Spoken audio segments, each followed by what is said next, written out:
तो बच्चों अब देखते हैं हम केमिस्ट्री में कैसे मोलों की संख्या को निकाल सकते हैं। तो ये दो फॉर्मूले मैंने आपके लिए लिखे हैं।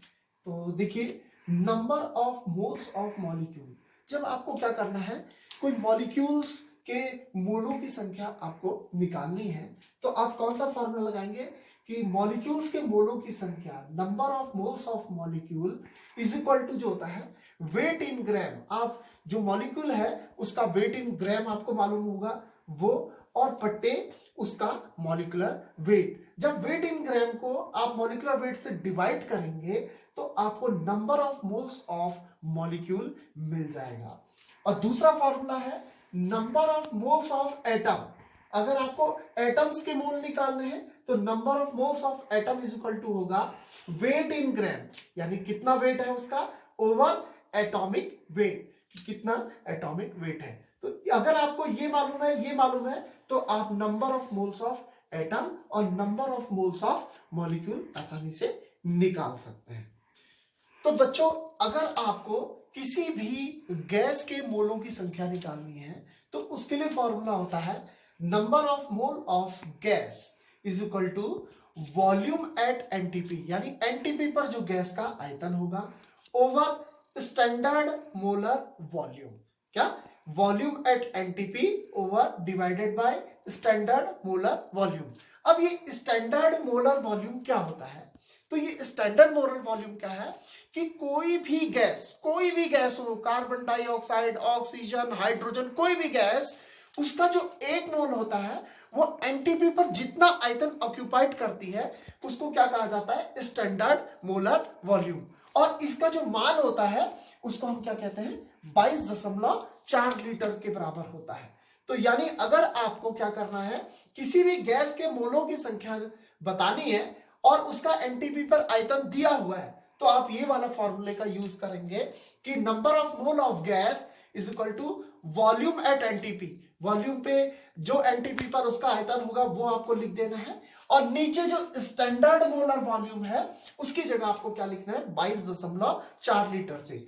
इस फॉर्मूले से एक समझने वाली बात यह भी है कि चाहे कोई भी गैस हो, अगर उस गैस का एक मोल है तो वो 22.4 लीटर आपका वॉल्यूम क्या करेगी? एनटीपी पर एक्वायर करेगी।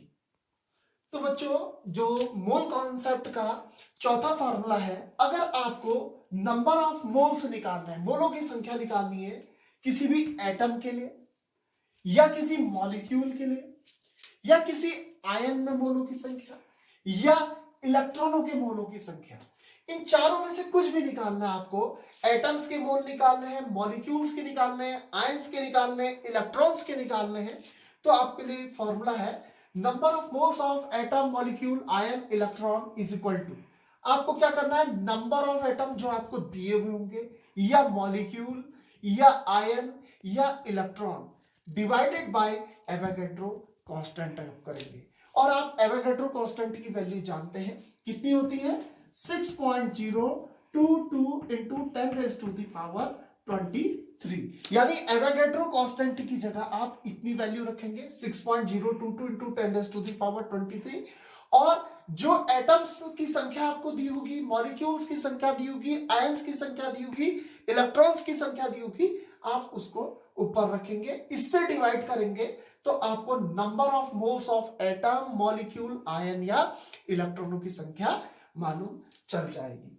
तो इन चार फॉर्मूलों के आधार पर हम कुछ क्वेश्चंस करेंगे जिससे कि हमारा मोल कॉन्सेप्ट और क्लियर हो जाएगा। तो बच्चों चलिए, अब सबसे पहले जो मैंने आपको जो फॉर्मूला बताया था कि number of moles of molecule is equal to weight in gram over molecular weight, तो उसी पर आधारित एक क्वेश्चन करते हैं। तो ये है 36 ग्राम H2O है आपके पास, जो जल है आपके पास वो 36 ग्राम है। इसमें आपको क्या करना है? मोलों की संख्या भी निकालनी है और H2O के कितने अणु इसमें उपस्थित हैं ये भी आपको बताना है। तो बहुत ही सिंपल सा सवाल है। आप जानते हैं number of mole of H2O, यानी जल के मोलों की संख्या वो होगी जल का ग्राम में भार, वेट इन ग्राम, ग्राम में भार बट्टे इसका अणुभार, यानी वेट इन ग्राम ओवर, जो हमने पहला फॉर्मूला बताया था, wait in gram over molecular weight. तो देखिए आप जानते हैं आपको ग्राम में भार दे रखा है 36 ग्राम, और जल का H2O का जो अणुभार होता है, हाइड्रोजन का 1 होता है, तो 2 हाइड्रोजन है तो A यानी 2 हो गया, और ऑक्सीजन का 16 यानी 16 और 2 आपका जोड़ के कितना हुआ 18 हो गया। तो यानी H2O का अणुभार आपका 18 है।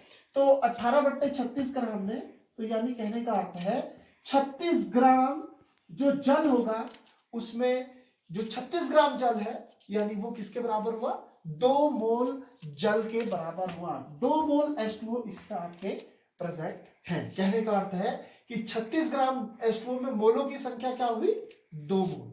अब यदि मेरे को इसमें अणुओं की संख्या निकालनी है, क्या अगर मुझे इसमें अणुओं की संख्या निकालनी है तो हम कैसे कैलकुलेट करेंगे, तो जरा सा इसको देखते हैं कि कैसे हम इसमें अणुओं की संख्या को कैलकुलेट करेंगे। आप जानते हैं कि 1 मोल H2O का अर्थ हो गया H2O के 6.022 इंटू 10⁻⁻23 मॉलिक्यूल। H2O के 6.022 इंटू 10⁻⁻23 मॉलिक्यूल यानी अणु हो गया। तो 1 मोल H2O में कितने होते हैं, H2O के 6.022 इंटू 10⁻⁻23 अणु उपस्थित होते हैं। यदि मेरा इसमें 2 मोल होगा तो 2 मोल H2O जो होगा सीधे से इसमें आपका एक एक नियम लग गया, आपका यूनिटरी मेथड लग गई, तो इसमें अणुओं की संख्या जो हो जाएगी वो 2 इंटू 6.022 इंटू 10⁻⁻23 हो जाएगी। यानी कि 2 मोल H2O में जो अणुओं की संख्या होगी वो 2 इंटू 6.022 इंटू 10⁻⁻23 अणु इसमें चल के उपस्थित होंगे। इसको आप गुणा करके देख लीजिएगा। तो चलिए बच्चों, अब जरा सा किसी गैस के मोलों के अणुओं की संख्या से संबंधित एक सवाल करते हैं।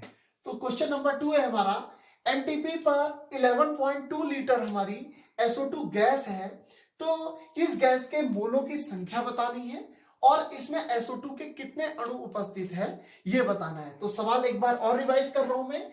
एनटीपी पर 11.2 लीटर SO2 है आपके, क्या एनटीपी पर 11.2 लीटर SO2 जो गैस है इसके मोलों की संख्या बतानी है और इसमें SO2 के अणुओं की संख्या बतानी है कि कितने SO2 के अणु इसमें उपस्थित होंगे।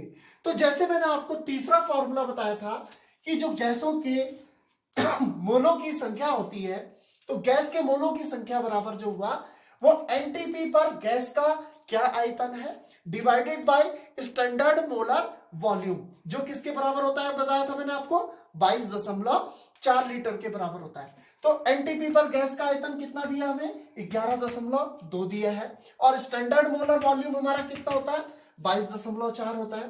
तो 11.2 से 22.4 दो बार कटेगा तो 1/2, यानी यहां पर जो SO2 है उसके 0.5 मोल प्रेजेंट होंगे। अब इसमें हमें अणुओं की संख्या निकालनी है क्योंकि आप जानते हैं 1 मोल SO2 बराबर SO2 के 6.022 इंटू 10⁻⁻23 एटम्स हुए और यदि 0.5 होगा तो आप क्या करेंगे 0.5 से मल्टीप्लाई उसे कर लेंगे, यानी 1 मोल SO2 कितने के बराबर है 6.022 इंटू 10⁻⁻23 एटम है। अगर हम इसमें 0.5 मोल के लिए कहेंगे तो क्या हो जाएगा 0.5 मल्टीप्लाइड बाय 6.022 इंटू 10⁻⁻23 एटम्स यहां पर हमारे किसके होंगे SO2 के मौजूद होंगे। इस क्वांटिटी को आप गुणा करके आसानी से इस प्रश्न का उत्तर निकाल सकते हैं। तो चलिए बच्चों, अब एक थोड़ा सा मिक्स टाइप का क्वेश्चन करते हैं जिसमें 2 फॉर्मूले यूज होंगे हमारा। तो सवाल है CaCO3 यानी कैल्शियम कार्बोनेट के 6.022 इंटू 10⁻23 अणुओं का भार ज्ञात करो। तो ये कहना चाह रहा है कि हमारे पास कैल्शियम कार्बोनेट के 6.022 इंटू 10⁻23 अणु है, तो इसका भार कितना होगा। तो जैसे कि हमारा जो फॉर्मूला नंबर 4 था, मैंने आपको बताया था, तो मोलों की संख्या अगर आपको निकालनी है, CaCO3 के मोलों की संख्या अगर आपको निकालनी है, तो CaCO3 की अणुओं की संख्या बट्टे एवोगाड्रो संख्या हम करेंगे, एवोगाड्रो संख्या हम करेंगे। तो CaCO3 के अणुओं की संख्या हमें दे रखी है 6.022 इंटू 10⁻23 और एवोगाड्रो संख्या की भी वैल्यू यही होती है 6.022 इंटू 10⁻23। तो ये दोनों डिवाइड होंगे तो यहां पर आ जाएगा 1 मोल, यानी कि इतने अणु 6.022 इंटू 10⁻23 अणु जो CaCO3 के हैं वो किसके बराबर है, 1 मोल के बराबर है। यानी आपके पास CaCO3 का क्या है, 1 मोल है। अब हमें इसमें क्या निकालना है कि CaCO3 का ग्राम में भार निकालना है इतने अणुओं का। तो हम जानते हैं मोलों की संख्या बराबर क्या होता है, ग्राम में भार बट्टे अणुभार होता है। तो हमें क्या निकालना है, ग्राम में भार निकालना है। तो मोलों की संख्या को हम क्या कर देंगे, क्रॉस मल्टीप्लीकेशन कर देंगे अणुभार से।